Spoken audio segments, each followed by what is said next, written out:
이 시간에 우리 하나님이 저와 여러분에게 복을 주시고 은혜 주시는 복된 주일, 은혜의 또 한 주간 되시길 먼저 주님의 이름으로 간절히 축원드립니다. 오늘 본문은요, 예수님이 가르쳐 주신 기도의 내용입니다.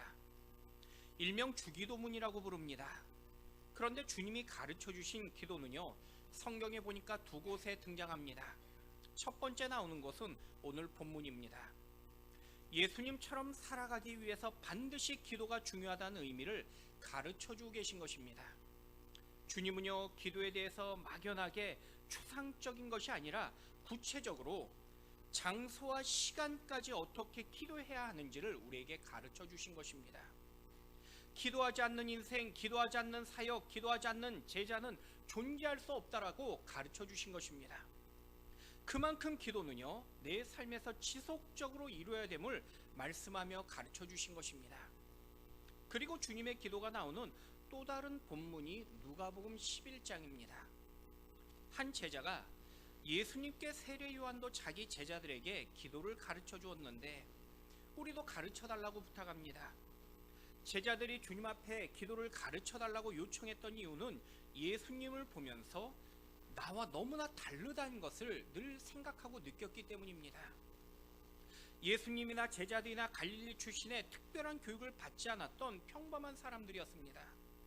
그런데 예수님을 보면은 요동칠소밖에 없는 이 세상 속에서 늘 평안을 유지하시는 그 모습을 볼 수 있었습니다. 아니, 주님뿐 아니라 다른 사람에게 소망을 주었고 또 화평을 주시는 그 주님의 모습을 보았습니다.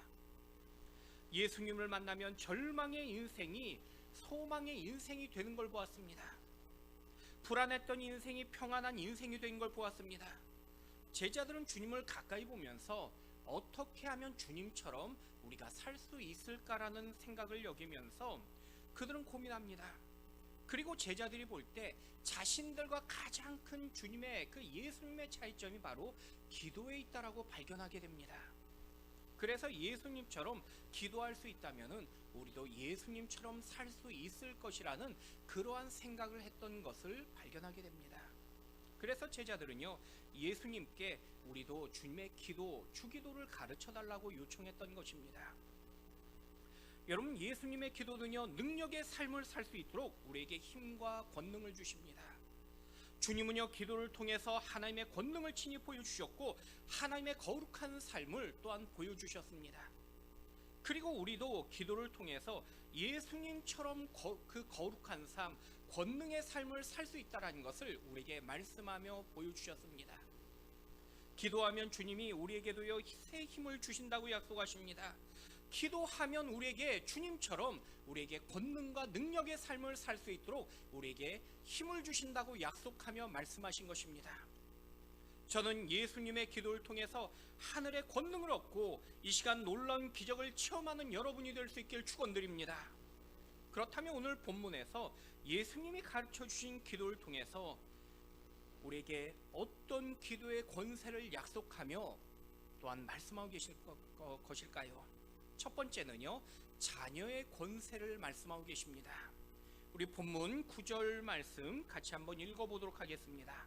그러므로 너희는 이렇게 기도하라. 하늘에 계신 우리 아버지여, 이름이 거룩히 여김을 받으시오며.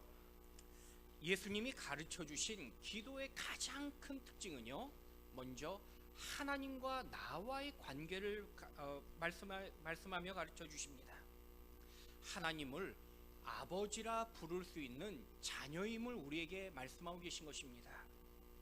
오늘날 우리는 하나님을 아버지라 부르며 기도합니다. 하지만 예수님 당시에 하나님을 아버지라고 부르며 기도하는 것은요, 엄청난 사건이었습니다. 당시 이스라엘은요, 누구도 하나님 앞에 아버지라고 부르지 못했기 때문입니다. 단지 주인님이라고 불렀습니다. 성경을 보시면은 여호와라는 하나님의 이름만 등장해도요, 당시에 이스라엘 백성들은 긴장하고 그리고 두려워했습니다.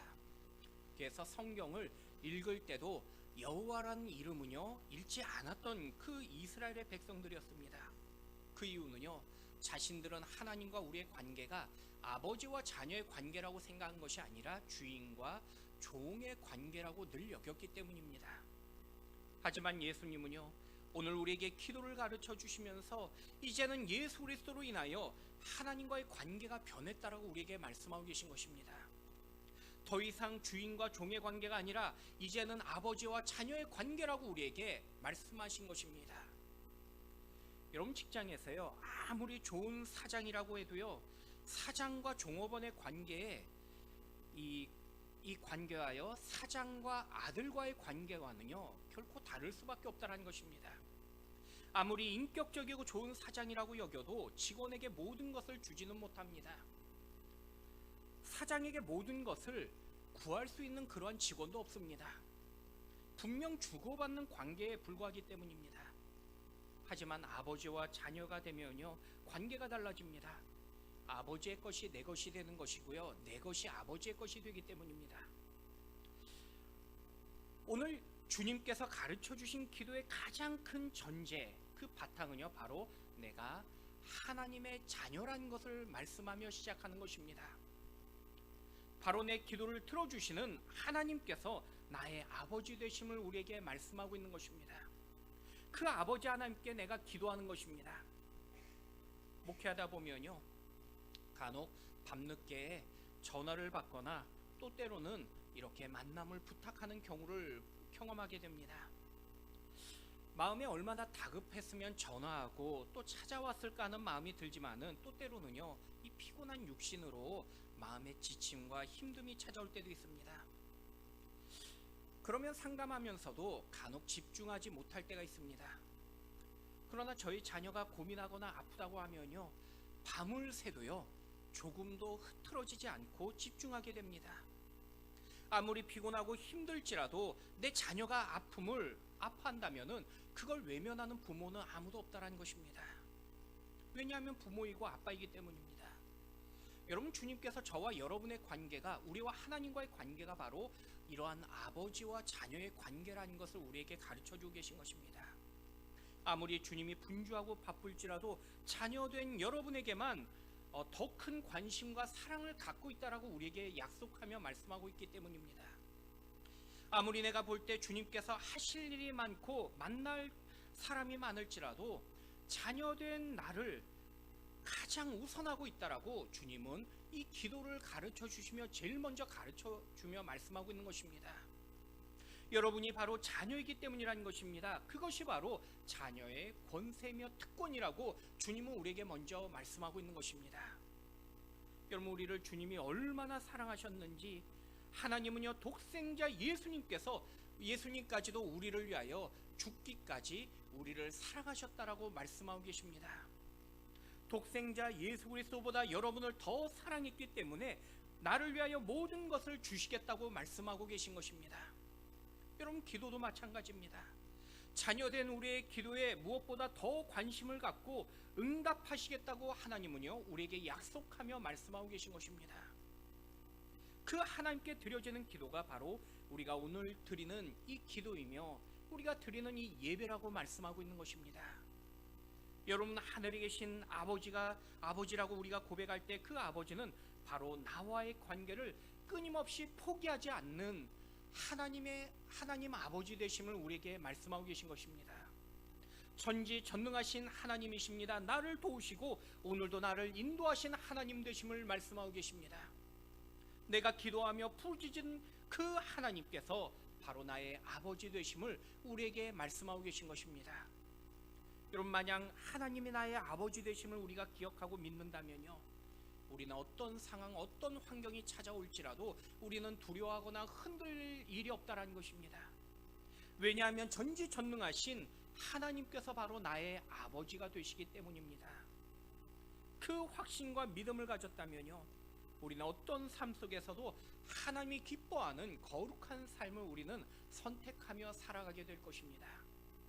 여러분, 우리의 어떤 기도의 내용보다 가장 중요한 시작은 바로 하나님께서 나의 아버지 되심을 여러분 고백하며 믿는 그 확신의 그 모습이란 것입니다. 나의 아버지 되신 그 하나님, 나를 위해 어떤 것도 아낌없이 주시는 그 주님의 사랑을 확신하시고 믿음으로 고백하시는 오늘 저와 여러분 될 수 있기를 주님의 이름으로 간절히 축원드립니다. 1997년이었습니다. 중국의 권가탕이라는 한 남자가 있었습니다. 중국 산둥성에서 그에게는 아내와 2살 된 아들이 있었습니다. 평범한 가정입니다. 그러던 어느 날 집 앞에서 아들이 잠깐 이렇게 노는 사이에 그 어린 2살짜리 아들이 실종되어 버립니다. 경찰 도움으로 아들이 젊은 2명의 남녀에게 납치당했다는 것을 알게 되었습니다. 문제는 납치했던 이 2사람을 잡았는데 이 2살짜리 아이를 멀리 허난성이라는 이 모르는 사람들에게 돈 50만 원에 팔아버렸다는 것입니다. 그날부터 아버지는요, 아들을 찾기 위해서 중국 전역을 돌아다닙니다. 오토바이를 타고 전국 20여 곳을 무려 50만 킬로미터를 돌아다니면서 사람들의 제보를 모았습니다. 오토바이 끝에다가요, 아들의 사진이 담긴 현수막을 달았습니다. 오토바이를 운전하면서 여러 번 교통사고를 나고 또 죽을 뻔했지만은 결코 아버지는요, 포기하지 않았습니다. 무려 오토바이를 10대나 바꿔야 했고 평생 모았던 돈도 아들을 찾기 위해 다 써버렸습니다. 돈이 없어서 길에서 잠을 잡고 굶어갔지만은 오직 아들만을 찾기 위해 그는 전념했습니다. 그렇게 무려 24년이 흐릅니다. 주변 사람들은요, 포기할 때도 되었다라고 이제는 아들을 포기하라고 그렇게 말했지만은 아버지는요, 결코 포기하지 않았습니다. 그러던 2021년 7월 13일 드디어 아버지는요, 24년 만에 잃어버린 아들을 찾게 됩니다. 24년 만에 아들을 찾았던 권 씨는요, 이제는 모든 것이 내 삶에 행복할 수밖에 없다라는 그러한 기사의 인터뷰에 마음을 실었던 걸 읽었습니다. 이런 아버지의 이야기는 지난 2015년 유덕화 주연의 잃어버린 아이들이라는 영화로 상영되었던 그런 그 시간도 있었습니다. 여러분, 저희 딸들이 저에게 무엇인가를 해달라고 구할 때가 있습니다. 그런데 저희 딸들은요, 뭘 해달라고 말했지만 다른 것에 빠지면은 그 바랬던 것을 쉽게 잊어버릴 때가 있습니다. 하지만 아빠인 저는요, 딸의 요구를 잊어버리지 않게 됩니다. 지금은 당장 해줄 수 없으면은 언젠가 해줄 때를 기다리게 되더라는 것입니다. 지금 능력이 안 되면은 더 기다렸다가 해줄 수 있을 그때를 기다리게 되더라는 것입니다. 여러분, 자녀의 말을 가볍게 듣고 잊어버린 부모는 없다는 것입니다. 그런데 자녀는 이것저것 해달라고 말하지만은 다른 일 생기고 또 다른 그러한 사건이 생기면 쉽게 잊어버립니다. 하지만 부모는요, 자녀의 그 간절한 소원을 잊지 못하게 됩니다. 여러분, 이것이 바로 자녀가 아버지에게 누릴 수 있는 특권이라는 것입니다. 아버지 하나님은요, 우리의 간구를 절대로 잊지 아니하신다고 약속하며 말씀하고 계시기 때문입니다. 우리의 기도를 기억하시고 반드시 하나님의 때에 우리에게 응답해 주신다고 약속하십니다. 내 기도를 응답하신 하나님은요, 자기 아들 되신 독생자 예수님까지 우리를 위하여 죽이신 분이십니다. 나를 위하여 아들까지 죽이셨던 그 사랑을 우리가 믿는다면은 우리는 우리의 기도가 결코 그 과정과 그 결과가 우리에게 응답되어짐을 믿을 수밖에 없으며 그 기도의 시작이 달라질 수밖에 없다는 것입니다. 바로 아버지 되심을 믿고 우리는 선포하는 그러한 기도를 우리는 하기 때문입니다. 여러분, 아버지 되신 하나님을 향하여 기도할 수 있는 자녀의 특권을 기억하시며 또 기도의 권세를 늘 기억하며 선포하는 여러분의 기도가 될 수 있기를 주님의 이름으로 간절히 축원드립니다. 두 번째는 영적인 권세를 약속하며 말씀하고 계십니다. 우리 10절 말씀 같이 한번 읽어보도록 하겠습니다. 임하시오며 뜻이 하늘에서 이룬 것 같이 땅에서도 이루어지이다. 여러분, 오늘 주님이 가르쳐 주신 기도의 두 번째 특징이 있습니다. 바로 영적인 권세, 하늘의 권세를 우리에게 말씀하고 계신 것입니다. 우리는 보통 기도의 필요를 물질적이며 현상적이며 현실적인 것에 제한할 때가 참 많이 있습니다. 하지만 주님은요, 하늘의 뜻이 이루어지는 그 영적인 권세, 하늘의 권세를 우리에게 지금 먼저 가르쳐주고 계신 것입니다. 그래서 뜻이 하늘에서 이루어진 것처럼 땅에서도 이루어지기를 가르쳐주며 말씀하고 계십니다. 이처럼 주님의 기도는요, 단지 세상적이고요, 물질적인 것에 제한된 것이 아니라 하늘의 또 영적인 그러한 권세를 우리에게 기도로서 가르쳐 주고 계신 것입니다. 여러분, 우리는요, 기도의 중요성을 알고 있고요, 또 기도가 얼마나 가치 있는 것인지를 우리는 알고 있습니다. 기도가 해결의 시작이라는 것도 우리는 잘 알고 있습니다. 그런데 기도가 생각보다 잘 안 될 때가 참 많이 있다는 것을 우리는 솔직하게 고백하게 됩니다. 그 이유는 보통 우리가 기도하기 시작할 때는 사실 내가 어떤 문제가 이미 찾아왔을 때 보통 우리는 기도하기 시작하기 때문입니다. 문제라고 여기는 그 순간 우리는 기도합니다. 그런데 우리가 여기는 그 나의 문제는요, 단시 현실적인 그러한 문제가 일어나고 현상적인 그러한 문제가 일어날 때가 많이 있습니다. 특히 물질의 문제를 우리는 가장 큰 문제라고 여기면서 기도하게 됩니다. 아무리 중요한 일이라고 여길지라도 내 눈에 당장 현상적으로 보이지 않고요, 내 눈에 현실에 보이지 않으면은 우리는 문제라고 보통 여기지 않게 됩니다. 하지만 물질과 연관되면은 나도 모르게 기도하게 되더란 것입니다. 그래서 항상 우리의 기도를 잘 생각해 보면은 물질에 연관되어지며 현실적인 문제, 내 눈에 보이는 어떤 현상적인 어려움이 생길 때 우리는 기도하기 시작하는 우리의 모습을 발견하게 됩니다. 아니, 물론 그마저도요, 가장 마지막에 선택한 것이 기도라는 것입니다. 사실 처음부터 기도하지 않기 때문입니다. 내가 할 수 있는 것 다 해보고 써볼 방법 다 써본 다음에 안 되면 그때부터 기도하기 시작합니다. 그만큼 우리의 가치관과 생각이요, 물질적이고 현실적이며 눈에 보이는 현상에 머물러 있다는 것입니다. 하지만 주님은요, 눈에 보이는 것보다 지금 중요한 것이 있는데 바로 보이지 않는 영적인 것, 하늘의 것이라고 우리에게 먼저 말씀하고 계신 것입니다. 여러분, 사람이 무엇을 중요하게 여기는지를 보면요, 그 사람의 가치관을 알 수 있게 됩니다. 돈이 중심적인 사람은요, 모든 기준이 돈이 되어버립니다. 돈이 우선인 사람은요, 가족이나 친구도 필요 없습니다. 내 돈에 손해보는 일이라면은 가족이나 다른 관계도 희생시키는 걸 보기 때문입니다. 또 권력이나 명예가 우선인 사람은요, 이러한 권력과 명예가 자신의 전부이며 가치관이 된 걸 보게 됩니다. 자기의 권력과 명예를 위해서 수단과 방법을 가리지 않기 때문입니다. 이를 보고 사람들도요, 건강하지 못한 가치관이라고 사람들은 말합니다. 그럼에도 세상의 삶은 결국 물질 중심적이며 현실적이며 그리고 눈에 보이는 현상에 따라서 살아가는 우리의 모습을 발견하게 됩니다. 하지만 오늘 성경은요, 우리가 영적이고 하늘의 가치관으로 살아가야 된다고 우리에게 말씀하며 가르쳐주고 계신 것입니다. 그래서 주님은 우리에게 기도를 가르쳐 주시면서 하늘의 가치관과 주님의 뜻이 우리를 통해서 이 땅에 이루어지도록 기도를 가르쳐 주고 계십니다. 그럼에도 우리들의 신앙생활은요, 하늘의 가치관보다는 이 땅의 가치관, 세상의 가치관에 더 집중하며 마음에 두고 있는 걸 보게 됩니다. 여러분, 우리가 신앙생활 잘한다고 말할 때 사실 스스로 몇 가지만 점검해 보면요, 진짜 잘하는지를 우리는 알 수 있습니다. 내가 지금 돈을 어디에 쓰고 있는지를 보면 압니다. 내가 무슨 일에 관심을 갖고 누구를 만나는 일에 지금 시간을 많이 쓰고 있는지를 잠시 살펴보면은 내 관심과 그리고 내 가치관이 정확하게 어떤 것인지 알 수 있다는 것입니다.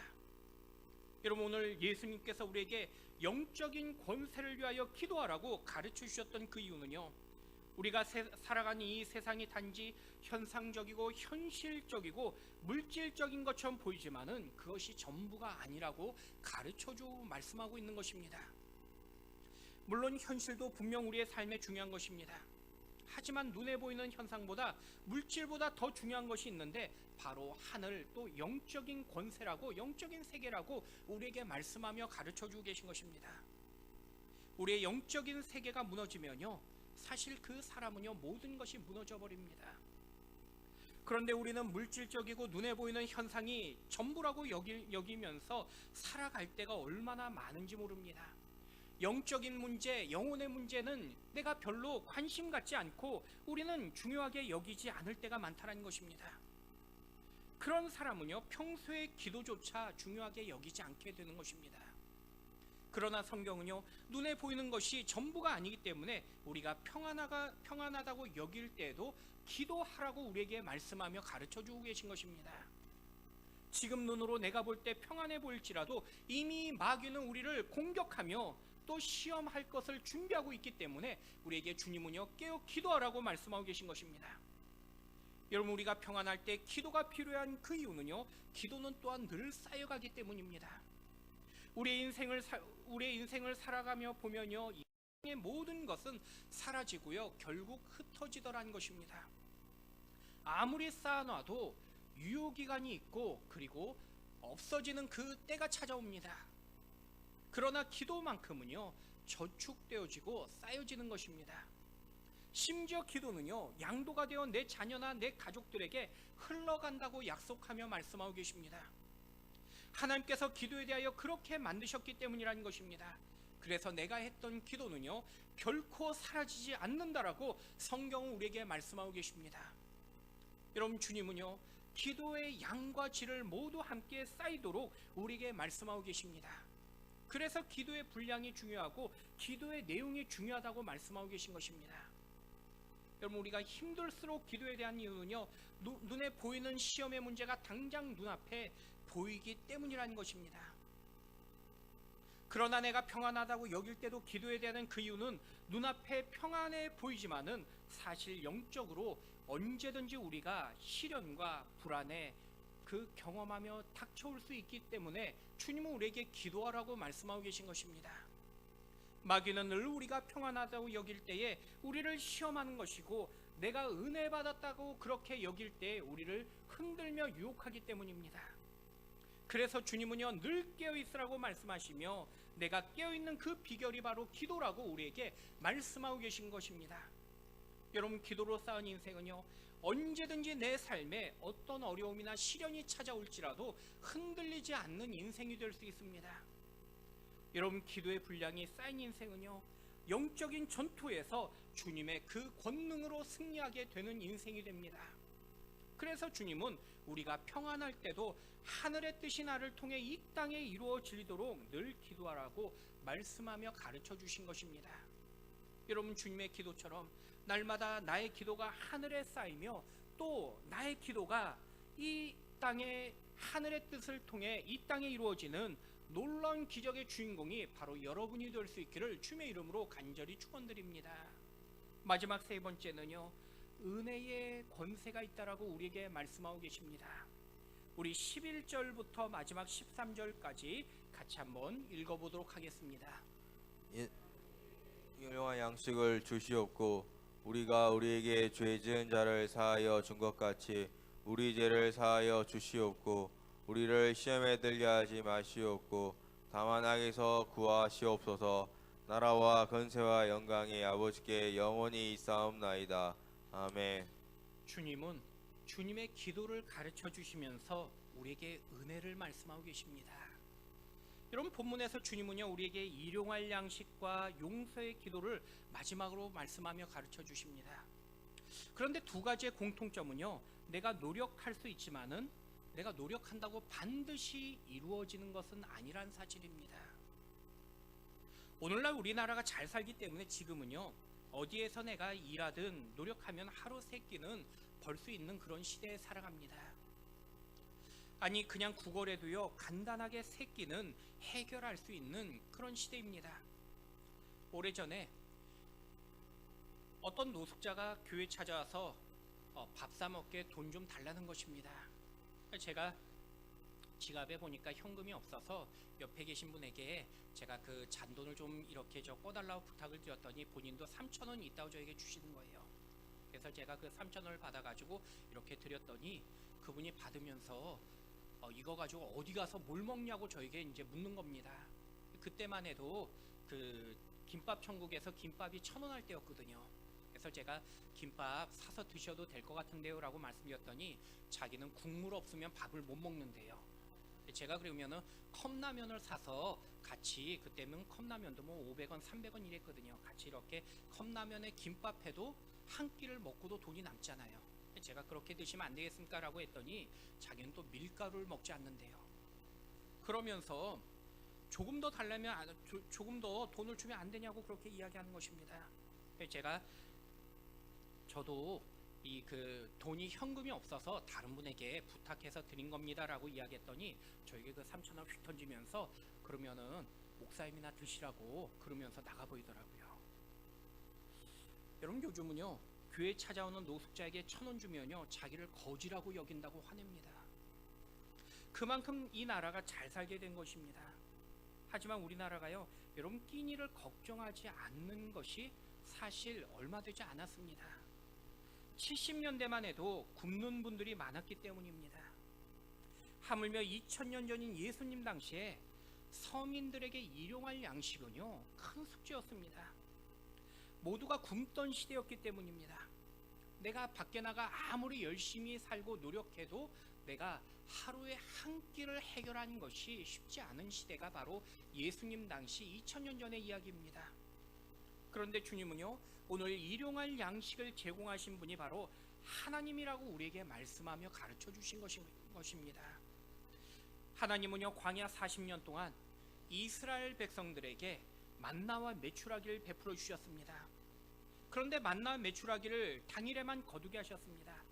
이틀치도 하나님은요 쌓아두지 못하게 하셨습니다. 그날 것은 그날 거두게 하셨기 때문입니다. 여러분, 그 이유는요 물질의 주인이 바로 하나님이라는 것을 이스라엘 백성들에게 가르쳐 주길 원하셨던 것입니다. 나에게 일용할 양식을 주시는 그 하나님, 나에게 오늘 만나와 메추라기를 주시는 그 하나님이 바로 나의 아버지 하나님이라는 것을 이스라엘 백성들에게 깨닫게 하신 것입니다. 내 힘으로 걷는 것 같지만은 이 모든 것을 주신 분이 바로 하나님이란 그 사실을 알게 하시고 믿게 하시는 사건이었습니다. 그런데 가나안에 들어갔던 이스라엘 백성들에게 주님은 어느 순간부터 자기 손으로 이제는 열매를 얻을 수 있도록 능력을 주셨습니다.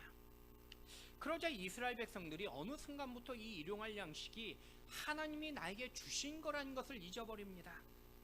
그래서 이스라엘이 망했던 것입니다. 하나님이 주셨다는 그 사실을 잊어버렸기 때문입니다. 여러분, 오늘 주님은요 우리에게도 우리의 지금 일용할 모든 일상의 모든 것이 바로 주님의 것이고 주님께서 여러분에게 나에게 주신 것이라고 말씀하고 있는 것입니다.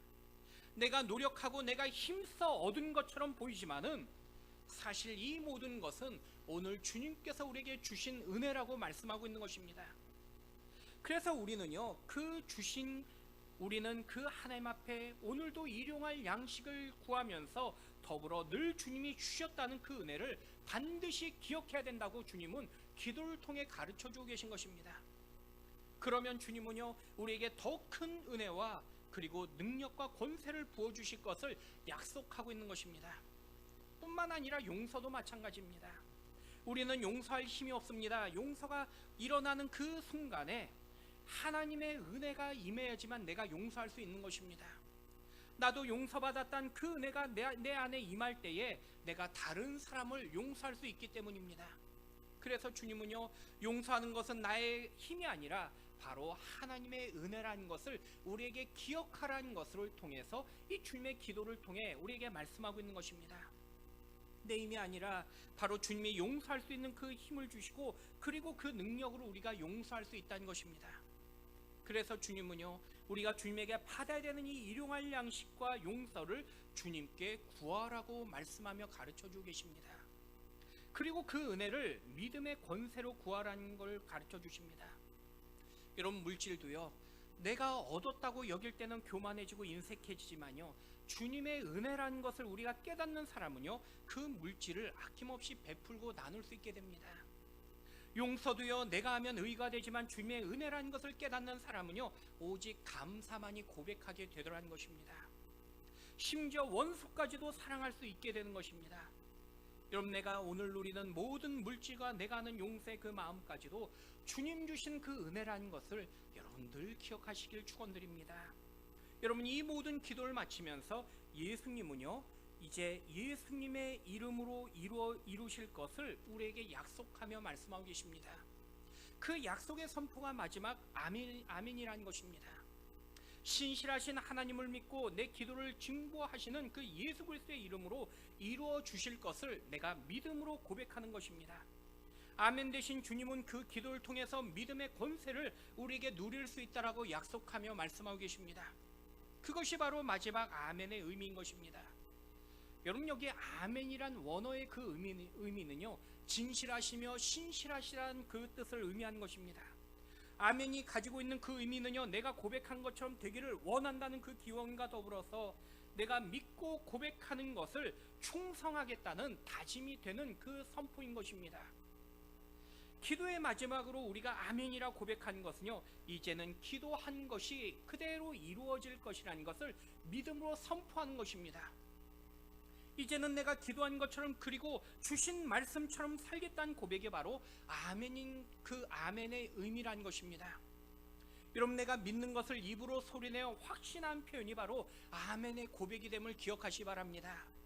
아멘이 중요한 이유는요, 그 고백이 이제는 삶으로 우리에게 변화되며 바꾸기 때문인 것입니다. 그래서 우리가 말씀을 듣고 그 말씀대로 이루어지길 원할 때 우리는 입술을 열어 아멘이라고 화답하는 것입니다. 더욱 하나님의 그 약속을 견고하게 만드는 그 의미가 아멘에 있기 때문입니다. 여러분, 아멘은요, 저도 그렇게 믿습니다, 저도 동일하게 될 줄 고백합니다, 그것이 바로 아멘이라고 우리에게 가르쳐주고 계십니다. 그래서 우리가 예배 시간에 우리가 말씀이나 찬양을 부르면서 아멘하는 것은요, 결코 부끄러운 행동이 아니라 바로 말씀대로 될 줄 믿는 믿음의 고백이며 우리의 선포의 그러한 신앙이라는 것입니다. 그래서 강단의 말씀에 여러분에게 축복하고 소원할 때마다 여러분 그 말씀에 아멘으로 화답할 수 있으셔야 되는 것입니다. 내가 마음을 열고 입을 열면요, 그 다음의 결과는 하나님이 책임져 주심을 우리는 고백하는 것이기 때문입니다. 여러분, 주님은요, 우리의 모든 기도가 주님의 이름으로 확고할 뿐 아니라 이제 믿음의 아멘으로 고백되어지를 원하고 계신 것입니다. 오늘 여러분의 모든 기도와 이 말씀이 아멘으로 화답되어지며 우리 주님을 기쁘게 하는 여러분의 예배, 여러분의 기도가 될 수 있길 축원드립니다. 말씀을 맺겠습니다. 우리는 보통 새라고 말할 때에 새는 반드시 날개가 있는 것이라고 여깁니다. 아무리 날지 못하는 닭도요, 날개가 있기 때문에 우리는 새라고 말합니다. 그만큼 날개는요, 새의 상징이기 때문입니다. 그런데 재밌는 사실은요, 조류학자들이 말할 때 이 새들은요, 가장 자신의 몸에 거추장스럽게 여기는 것이 날개라고 여긴다고 합니다. 보통 새의 몸보다 날개가 더 크기 때문입니다. 하지만 날개가 없으면요, 새는 결코 날 수도 없지만은 더 나아가 그 새는요, 새가 될 수도 없다는 것입니다. 여러분, 우리가 비상할 수 있는 이유는요, 오직 기도 때문입니다. 우리가 하늘을 날아가는 새처럼 주님의 그 비전으로 날아갈 수 있을 때는요, 오직 우리에게 기도가 있을 때라고 성경은 말씀하고 계십니다. 여러분, 내 인생이 주님께 달려나가며 내 자녀와 내 가족 그리고 우리 교회가 주님께 달려있음을 고백하는 것이 바로 기도라는 것입니다. 주님은 기도를 통해서 주님의 놀라운 권세를 누릴 수 있다고 우리에게 다시 한번 약속하며 말씀하고 계십니다. 여러분, 이 한 주간에 다시 기도를 회복하시며 주님이 가르쳐 주신 그 기도를 통해서 주님의 능력을, 주님의 권세를 누리는 여러분의 이 한 주간의 삶이 되시기를 우리 주님의 이름으로 간절히 축원드립니다.